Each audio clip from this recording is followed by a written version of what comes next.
Hello there, welcome to the Gist on Plug TV Live. On the Gist today, popular activist Sunday Igboho mocks Pastor Adeboye over son's death. Let's check out details.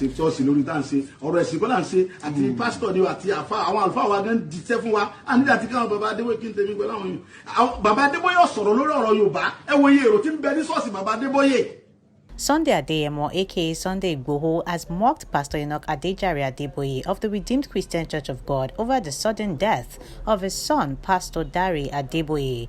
The Yoruba national activist said he would not greet or sympathize with Pastor Adeboye over the demise of Dare because the General Overseer did not support Yoruba Nation. Igboho did not mince words when he rained curses on any leader or pastor who refused to support the secession agenda, saying God will kill their children and wives. He said this during a live Facebook broadcast with his media aide Olayomi Koiki on Saturday night. Koiki had asked the activist to send some words to Adeboye through the live video to sympathize with him over the death of his son. But Sunday Igboho appeared infuriated by Koiki's request as he asked if the man of God had declared his support for the Yoruba nation. He said, as Baba supported the Yoruba nation, that we will be greeting him. We don't need to greet Adeboye. What is my own with that?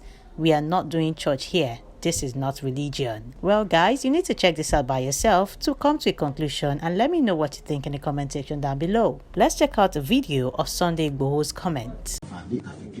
Ṣé bàbá ti support Yorùbá nation táwọn akí wọn máa support bàbá rọrọ ṣe ṣọ́ọ̀ṣì lórí tá à ń ṣe ọ̀rọ̀ ẹ̀sìn kọ́ là ń ṣe àti pásítọ̀ ni àti àwọn àlùfáà wa gan jíṣẹ́ fún wa a nílẹ̀ àti káwọn bàbá Adébóyè kí n tẹ̀mí pẹ̀lú àwọn yìí bàbá Adébóyè sọ̀rọ̀ lórí ọ̀rọ̀ Yorùbá ẹ wo iye èrò tí ń bẹ ní ṣọ́ọ̀ṣì bàbá Adébóyè ṣé wọ́n kọ́ wọn sọ̀rọ̀ fún wọn pé kí mo bọ́ lọ́jọ́ Yorùbá nation a nílẹ̀ àti kí wọn Ọlọ́run ọba tó bá ṣe tẹ́ fúnra rẹ̀ ní ọmọ béèrè lọ́wọ́ gbogbo ọ̀tá Yorùbá pẹ̀lú ògo Ọlọ́run gbogbo ẹni tí ń bí ní Yorùbá tó ní Yorùbá ò ní délẹ̀ lérí wọn Ọlọ́run bó ṣe ń pọmọ wọn ní kọ́ ọmọ pàyàwó kọ́ ọmọ pa gbogbo fámìlì wọn gbogbo anybody tó bá ní Yorùbá tí ó bá ti support Yorùbá nation gbogbo àwọn tó lágbára lọ́wọ́ gbogbo àti pastor ní gbogbo wọn tó bá ní agbára lọ́wọ́ tó sì lérò source tí wọ́n support Yorùbá nation wọn Ọlọ́run ó pè ọ́ wọn lọ́ba tó ní mí tó ní gbogbo nǹkan lọ́dọ̀ wọn lọ́dẹ̀ dá wa ọ̀dẹ̀ dá fún ìyàjẹ́ gbogbo àwọn àgbàlagbà tí ń bẹ lórí ilẹ̀ tí wọ́n rí tẹ̀rí bí àṣẹ ń jẹ wa tí wọ́n rí pé àwọn Fúlàní dí wa gbé wọ́n gba ransom wọ́n ń dà wá láàmú tí wọ́n support wa bó ṣe ń pọ̀ mọ́ ní kọ́ wọn pàyàwó wọn bẹ́ẹ̀ ni ó rí ngbọ́lá máa kí bàbá kan.